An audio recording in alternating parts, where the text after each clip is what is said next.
en direct de chez vous. Jean-Michel Lamazerolle, RCF Charente.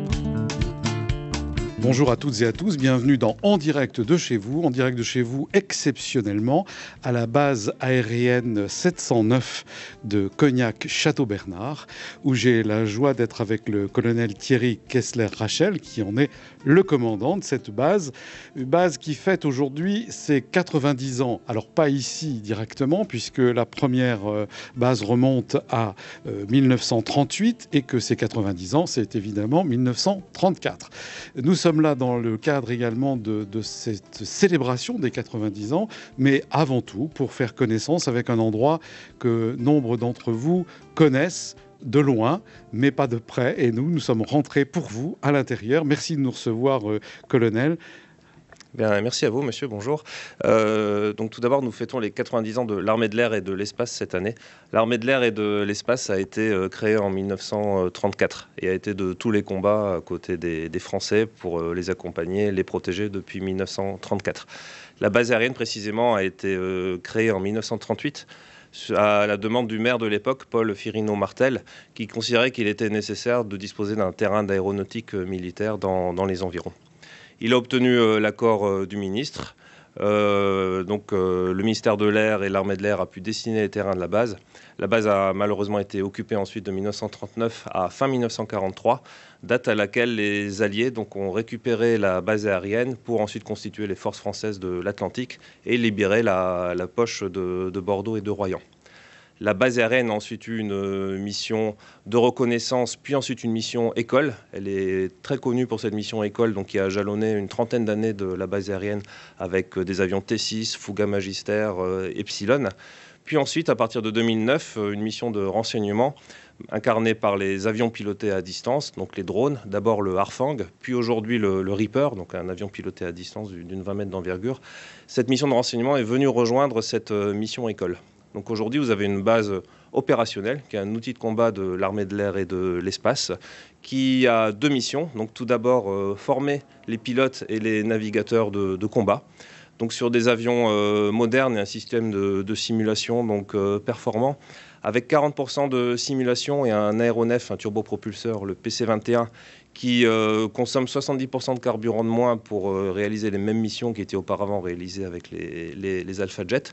Vous formez en 1 an et demi, 2 ans, les futurs pilotes et navigateurs de chasse qui directement vont travailler dans des escadrons de chasse sur Rafale ou Mirage 2000. Donc cette première mission, c'était la formation.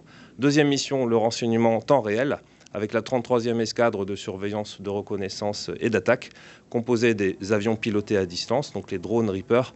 Donc j'insiste, c'est vraiment des avions pilotés à distance. Vous avez un pilote qui est au sol, qui avec une onde radio, en bougeant le manche, va faire bouger l'avion comme s'il était à l'intérieur. Ces avions sont complétés depuis l'année dernière par des avions légers de surveillance et de reconnaissance, donc des avions habités, des bimoteurs, Beechcraft 350, qui réalisent également des missions de renseignement temps réel. Donc c'est une base très engagée sur les missions extérieures, donc les drones et les ALSR partent régulièrement. C'est une base au cœur de l'outil de combat parce qu'on est capable d'accueillir n'importe quel aéronef de l'armée de l'air et de l'espace. Et car notre mission première, c'est de nous entraîner pour faire face à tous les imprévus et fournir à l'armée de l'air et de l'espace et à la France les forces qui permettront d'assurer les missions de protection, d'intervention, de dissuasion nucléaire. Bien, merci beaucoup pour cette explication très complète. Combien de bases aériennes en France ? À des bases aériennes, il y en a une quarantaine de tout type. Donc vous avez des bases avec des plateformes, des pistes, mais vous avez également des bases entrepôts, des bases radars, des bases qui permettent d'assurer le commandement des opérations et des missions. Donc vous avez actuellement une quinzaine de bases avec une piste qui permet notamment aux aéronefs de norme OTAN, donc avec des pistes de 2400 mètres, d'exercer l'ensemble des missions, et Cognac en fait partie. Bien, alors vous le disiez, c'est une base qui a été longtemps une base de formation. Elle est aussi aujourd'hui opérationnelle depuis quelques années. Quand on postule pour venir chez vous, comment ça se passe pour un jeune qui nous écoute ou pas, ou les parents ou les grands-parents ? Exactement. Alors, tout d'abord, l'armée de l'air et de l'espace recrute dans une cinquantaine de métiers différents. Ça va de cuisinier à spécialiste renseignement, à pilote, navigateur, officier mécanicien, spécialiste ressources humaines. Dans l'armée de l'air et l'espace, il y a aussi le mot et de l'espace. Donc, depuis quelques années, nous surveillons également l'espace exo-atmosphérique. Donc, il faut également des experts qui vont analyser la situation spatiale. Donc, aujourd'hui, que vous soyez sans diplôme jusqu'à Bac+5, vous pouvez postuler en allant principalement dans un centre d'instruction et de d'information et de recrutement des forces armées. Il y en a dans toutes les grandes villes et ils se déplacent dans les mairies. Vous pouvez aller aussi sur le site deveniraviateur.fr et postuler. Donc vous avez des renseignements, les conditions de diplôme qui sont requis, qui sont affichées. Vous pouvez également nous rencontrer lors des cérémonies et discuter avec nous. Nous réalisons des job dating en ville. On en a fait un l'année dernière à Cognac qui a plutôt bien fonctionné. Donc les occasions de nous rencontrer sont plutôt multiples et j'allais dire en cette période de devoir de mémoire où le 8 mai, le 6 juin, le 14 juillet vont jalonner les prochains mois, venez à notre rencontre. Alors on va y venir. En vous écoutant tout à l'heure présenter la base et la formation, on a les pilotes et on a aussi ceux qui vont driver les Reapers. Ceux-là, est-ce qu'ils ont aussi une formation dans les aéronefs? C'est pas facile à dire. Alors nous avons effectivement des équipages qui mettent en œuvre les avions pilotés à distance. Un équipage constitué en partie d'un pilote à distance mais également de spécialistes renseignement. Le pilote à distance est un véritable pilote. Il va suivre une formation de pilote et va continuer à voler régulièrement pour ne pas perdre ce qu'on appelle le sens de l'air. Parce qu'effectivement, vous avez certains environnements de travail ou d'opération où votre drone, votre avion piloté à distance doit s'intégrer dans un espace aérien avec d'autres avions alliés. Donc il est quand même important de comprendre ce qui peut se passer dans l'air, dans le milieu. Bon, parfait, on a très bien compris. Maintenant, vous le disiez tout à l'heure, vous êtes les grillages au bord des vignes. Ça me permet de vous lancer sur ces 90 ans, sur ces festivités qui ont commencé aujourd'hui. Nous enregistrons le 7 mai 2024. Alors, si vous nous écoutez plus tard, on est dans ce temps-là qui est un temps important pour vous, vous le disiez. Et cette espèce de perméabilité, autant que faire se peut, évidemment, entre cette base et puis la population, et puis ce territoire bien particulier du Cognacais. Tout à fait, donc nous sommes très perméables. Déjà, j'aime bien le rappeler, c'est la population locale qui a demandé à ce qu'une base aérienne soit installée ici. Et effectivement, vous pourrez découvrir au musée les papiers, les actes administratifs qui scellent cette installation de la base aérienne. Donc le maire à l'époque avait exproprié un certain nombre de propriétaires tellement il tenait à installer un terrain d'aéronautique militaire. Ce qui fait que ce lien, donc nous l'entretenons, la base est intégrée dans son territoire. Il y a 1500 personnes et familles qui habitent dans la région, donc qui contribuent à l'économie locale. Nous sommes très ouverts sur l'extérieur. Je vais vous prendre l'exemple de la jeunesse. En classe de 3e, nous accueillons chaque année 150 élèves qui vont réaliser leur stage de 3e ici et vont découvrir la plupart des métiers qui peuvent exister sur une base aérienne. Donc effectivement, ils vont aller visiter l'école d'aviation de chasse, mais ils vont également aller voir les commandos qui protègent la base ou les pompiers qui éteignent les incendies ou sauvent des vies et les aéronefs. En seconde, nous formons les élèves au brevet d'initiation aéronautique. Et en première, nous avons ouvert une escadrille Air Jeunesse qui, dans l'armée de l'air et l'espace, s'ouvre à tous les jeunes de 12 à 25 ans. À Cognac, nous avons commencé par privilégier les jeunes de 16 ans pour qu'il y ait une continuité entre la 3e, la seconde et les premières.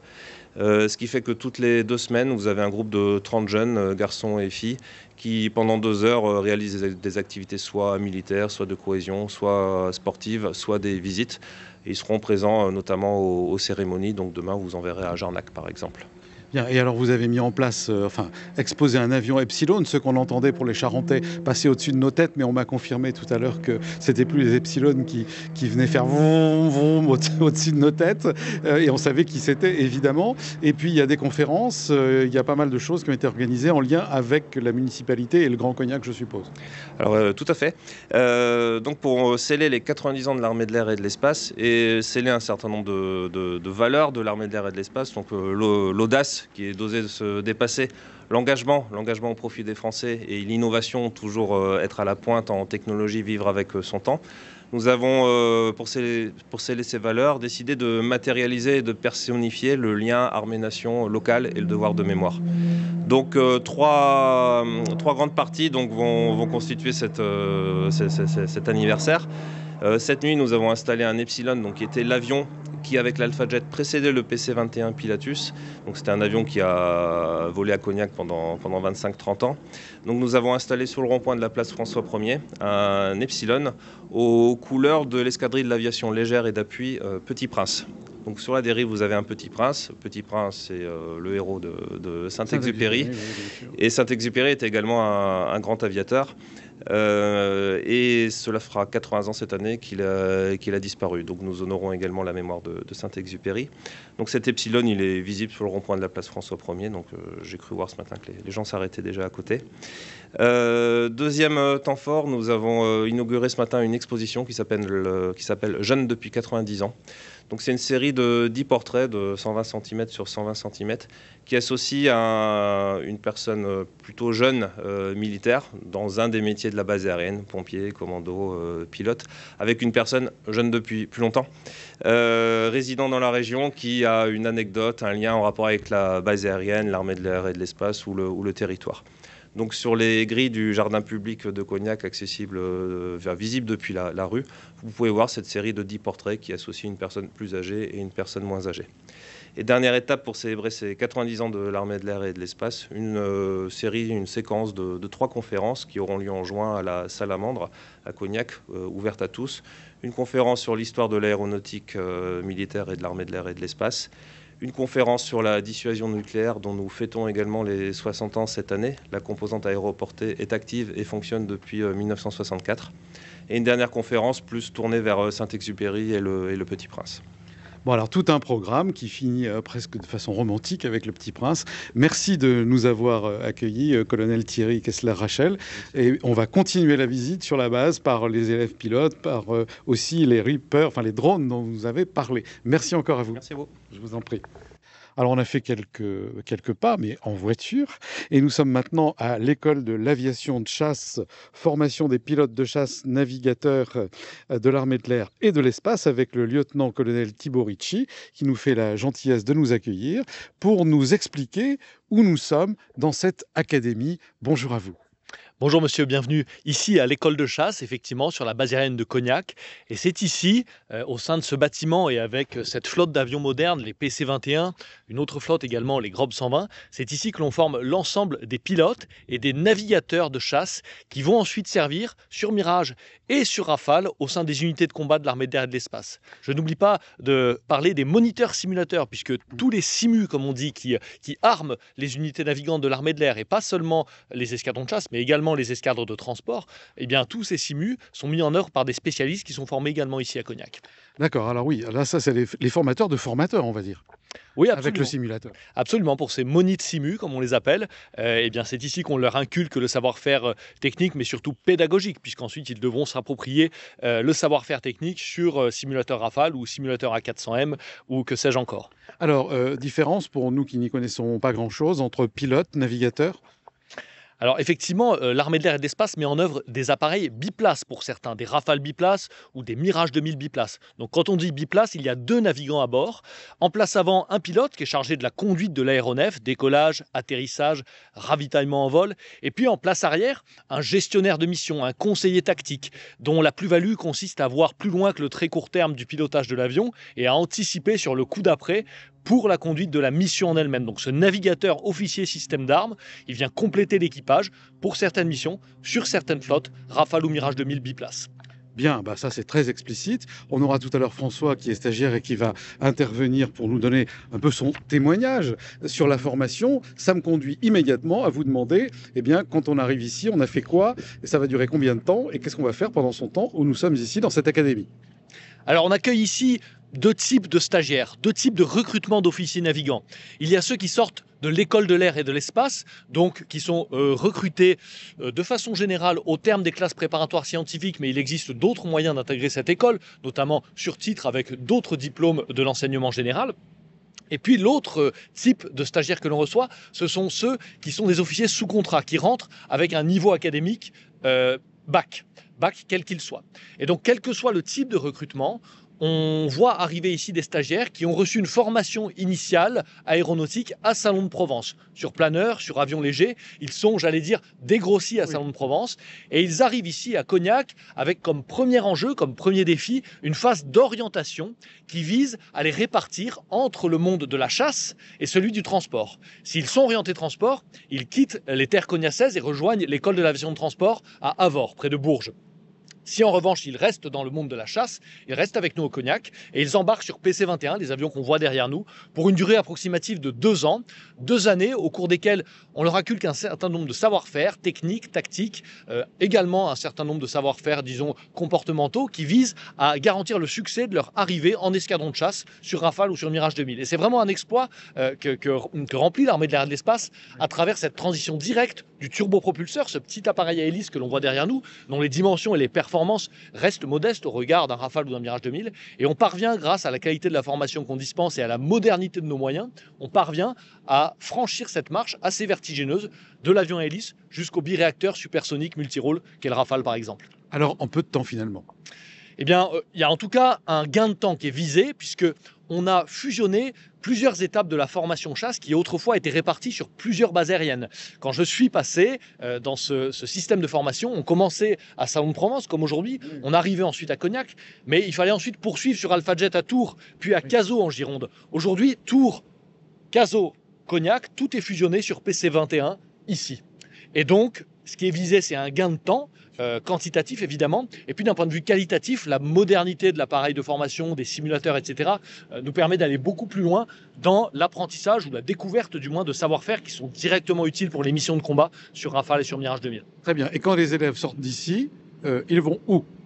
Alors, il y a un moment qui est symboliquement assez fort, qui est celui, on appelle ça l'amphi, c'est-à-dire l'instant au cours duquel ils reçoivent leur affectation. Encore une fois, sur l'une des 2 flottes d'avions de chasse en service dans l'armée de l'air et de l'espace, c'est-à-dire Rafale, biplace, monoplace, ou Mirage 2000. Mirage 2000 qui est une flotte d'avions spécialisée.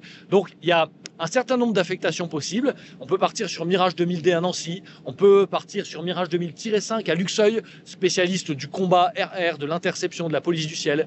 Et puis pour ceux qui ont la chance, ils sont tous chanceux, mais pour ceux qui ont la chance particulière de recevoir une affectation sur Rafale, pourquoi une chance particulière? Parce qu'évidemment, c'est l'appareil le plus moderne que met en œuvre l'armée de l'air et de l'espace. Et puis, surtout, le Rafale fait toutes les missions. Il est omni-rôle, comme on dit. Donc ça permet de rester généraliste et de faire à la fois de la police du ciel, mais également de l'appui de troupes au sol, de la reconnaissance, de la dissuasion nucléaire, même pour certains. Et donc, ceux qui partent sur Rafale, il y a 2 possibilités à ce moment-là. Soit les Landes, la base de Mont-de-Marsan pour les Rafales monoplaces, la 30e escadre de chasse, soit Saint-Dizier, la Haute-Marne, les Rafales biplaces, qui ont cette particularité de contribuer à la dissuasion nucléaire. Merci beaucoup, lieutenant-colonel Ritchie, pour toutes ces explications et votre accueil. Je vais maintenant demander à François, qui est stagiaire. Bonjour à vous, aspirant François. Quel a été votre cheminement pour arriver jusque-là? Cette espèce de vocation, sans doute. Oui, alors donc comme l'expliquait le lieutenant-colonel Ritchie, il y a 2 types de recrutement. Moi, je suis issu du recrutement donc officier sous contrat. Donc pour mon cursus personnel, j'ai effectué un bac général scientifique. À l'issue, j'ai effectué des études supérieures afin de gagner en maturité et de pouvoir présenter ensuite donc les tests de recrutement officier sous contrat. J'ai eu la chance donc d'intégrer l'armée de l'air et de l'espace à l'issue de ces tests et d'être orienté donc à l'issue du tronc commun dont parlait le lieutenant-colonel encore une fois sur chasse sur PC-21. Donc cette formation moderne m'a ensuite mené au brevet. Donc je suis tout fraîchement breveté pilote de chasse depuis quelques semaines et donc j'ai été orienté sur Rafale monoplace. Alors félicitations, vous allez avoir entre les mains un appareil qui est un bijou de l'armée, de l'air et de l'espace.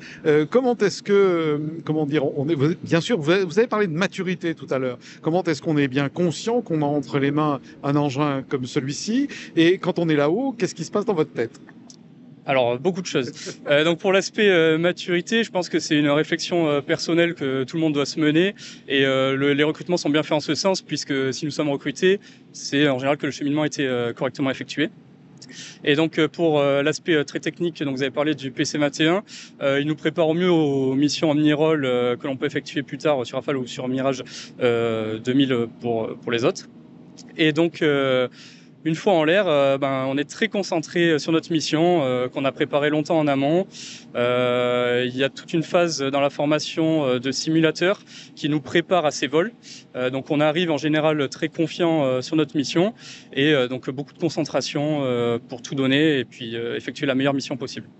Merci beaucoup pour votre témoignage et félicitations pour votre brevet. Merci, avec plaisir. Je vous en prie. Et maintenant, nous allons aller dans un autre endroit pour voir, ou du moins apercevoir les drones, ce qu'on peut en voir et qu'il est possible d'approcher. Je vous demande de nous suivre. En direct de chez vous, RCF Charente.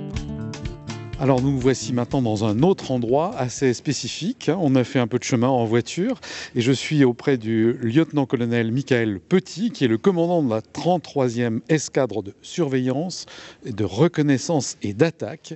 Et il va nous expliquer où nous sommes, ce qu'on fait ici et un peu l'histoire de cette 33e escadre. Bonjour à vous, lieutenant-colonel Michael Petit. Bonjour, enchanté. Eh bien, écoutez, oui, effectivement, vous êtes ici au sein de la 33, hein, pour la parler de façon plus courte, on nomme l'escadre la 33. La 33, c'est une escadre qui, historiquement, a toujours réalisé la mission de reconnaissance depuis ses tout débuts, depuis la Première Guerre mondiale. Alors, on était à l'époque sur des appareils en toile de type Samson, les Morane Sony, etc., les premiers appareils de l'armée de l'air. Mais déjà, le but, c'était d'aller derrière les lignes ennemies pour pouvoir effectuer cette mission de reconnaissance et puis ramener ce renseignement qui finalement permet de dissiper le brouillard de guerre et la clé de la réussite des opérations militaires. Et on a poursuivi cette mission pendant globalement près d'un siècle. Les machines ont évolué, hein. Vous avez derrière moi le MQ-9 Reaper qui est une machine moderne qui est pilotée à distance. On a aussi l'avion léger de surveillance et de reconnaissance qui réalise la même mission, mais finalement l'ADN de la mission, lui, n'a pas évolué. On réalise toujours la même mission. Alors là, c'est un endroit spécifique sur cette base aérienne à Cognac-Château-Bernard, dédié, comme je le disais, à la reconnaissance. On en a vraiment besoin. J'ai derrière moi un drone et quand je suis rentré dans votre hangar, j'ai été surpris parce qu'on voit les drones à la télévision et on ne s'imagine pas que c'est très grand et c'est plus grand même que les avions sur lesquels vous avez piloté. Vous allez nous décrire un peu, autant que faire se peut là aussi, cet engin, à quoi il sert et comment est-ce qu'on s'en sert. Très bien, donc effectivement vous avez donc derrière moi ce MQ-9 Reaper qui est un avion piloté à distance. Alors le mot drone recouvre en réalité tous les types d'appareils, hein, du micro-drone jusqu'au drone man pour moyenne altitude, longue endurance, c'est le type du Reaper. Et donc la spécificité de cet appareil, alors c'est qu'il est piloté à distance par un équipage qui lui va rester au sol et le pilote ensuite en utilisant les satellites de communication. L'avantage qu'on a, eh bien, que ça permet de laisser cet équipage au sol. On a un avion qui peut s'approcher au plus près des lignes ennemies pour la mission de renseignement, puisque le risque qui est encouru par ce type d'appareil où il n'y a plus d'humain à bord peut forcément être plus grand pour tous les autres types d'appareils de l'armée de l'air. L'avantage qu'a cet appareil, c'est sa discrétion, puisqu'il peut voler relativement loin, rester très longtemps en l'air et rester le plus discret possible pour justement ramener ce renseignement dont on parlait tout à l'heure. Alors ce que vous me disiez en préparant l'émission, c'est que évidemment tout ce qui est partie humaine a été enlevé, au fait du moins pas intégré, pour mettre du carburant, ce qui vous permet de tenir très longtemps en l'air et de pouvoir renseigner au mieux. Alors quand on est en situation, qu'est-ce qui se passe? Vous allez au plus proche, je ne sais pas moi, des lignes ennemies, comment ça se passe? Vous avez un quartier général et là, qu'est-ce qui se met en branle concrètement sur place? Alors concrètement, la partie humaine a juste été déportée, hein. Je vais revenir dessus, elle n'a pas été enlevée parce qu'elle est toujours bien présente ici. Oui, alors quand je dis enlever, de l'appareil, évidemment, pas au sol. Exactement, déportée, ce qui permet d'avoir un appareil qui est optimisé pour sa mission. Effectivement, du coup, qui n'a plus que ses moyens finalement de communication et l'emport de carburant. Et puis tout ce qui est effectivement capteur qui lui permet de réaliser sa mission. Donc il est optimisé pour ça, ce qui lui permet de rester très longtemps en l'air de l'ordre de la journée. Et ensuite, eh bien, la mission renseignement, elle est un peu toujours construite de la même façon. On a un ordre qui arrive de la part du commandement avec des points d'intérêt. Ces points d'intérêt, ils sont catalogués et ils nous sont ensuite transmis aux escadrons tactiques pour aller réaliser la mission. Donc on va ensuite aller, nous, de proche en proche, observer les points qui sont des points d'intérêt, en voyant s'il y a des choses spécifiques qui seront reportées, et c'est l'avantage de ce moyen, immédiatement au niveau du commandement afin de prendre des décisions. Alors soit des décisions qui impacteront peut-être la campagne dans les jours ou les semaines suivantes, ou alors une décision qui est d'importance suffisante et capitale et qui mérite d'être montée directement au sein du commandement pour réorienter la mission en conduite. Et c'est vraiment tout l'avantage de ce moyen, c'est que le renseignement produit est transmis directement à la chaîne de commandement. Alors comment vient-on à travailler dans votre escadre? Ici, on est d'abord pilote et ensuite on fait une spécialisation? Alors, L'unité s'est construite il y a quelques années, il y a 5-6 ans, et elle a été créée finalement en faisant venir des spécialistes de toute l'armée de l'air et de l'espace, puisqu'à ce moment-là, la spécificité du Reaper n'existait pas encore au sein de l'armée de l'air et de l'espace. Dorénavant, eh bien, on a plusieurs voies de recrutement possibles. Comme je vous dis, l'équipage est constitué de 4 personnes, hein, donc d'un pilote, un opérateur capteur qui gère l'optique, un officier renseignement et un sous-officier qui est opérateur image, donc spécialiste de la vidéo. Et finalement, ces 4 membres d'équipage, ils arrivent par des biais divers et variés. Maintenant, au jour d'aujourd'hui, eh bien, ils sont chacun recrutés, formés spécifiquement pour la mission. Donc mes pilotes qui arrivent, c'est des pilotes qui sont recrutés par les biais standards de l'armée de l'air et de l'espace, qui ont une vingtaine d'années, qui sont formés d'abord à Salon sur un appareil type monomoteur à piston, qui est le même que celui de l'école de l'aviation de chasse, par exemple, et ensuite qui nous arrivent ici pour une transformation sur la machine. Et de la même façon, mes opérateurs capteurs ou mes officiers renseignement, ils sont formés après leur spécificité métier directement pour œuvrer au sein de la 33e escadre. Écoutez, je crois que vous avez tout dit. Et pour demain, comment ça va évoluer, ces drones Reaper ou autres? Alors, on a de nombreux programmes de drones chez tous les industriels de défense, hein, puisque finalement c'est une compétence qui est en train d'être multipliée, et on a vu les impacts qu'elle avait sur les conflits modernes. Donc l'avenir, c'est les programmes qui sont en cours chez nos industriels, notamment l'Euromal, qui devrait être développé. Alors on est sur des avions qui nous arriveront d'ici 10 ans, et puis on a nombreux de projets aussi plus réduits. Voilà, il y a énormément d'entreprises qui sont sur ce secteur-là. Donc l'armée de l'air et de l'espace et les armées ont émis leurs desiderata, et on verra si les machines qui sortiront de chez les industriels répondent aux nouveaux besoins et surtout permettent de poursuivre et d'aller encore plus loin dans cette mission renseignement. Merci beaucoup, lieutenant-colonel Petit, pour nous avoir accueillis à côté de ce drone Reaper. Merci aussi au capitaine Julitien qui nous a accompagnés dans cette mission. Et puis, moi, je vous dis à la semaine prochaine pour une autre émission d'En Direct de chez vous.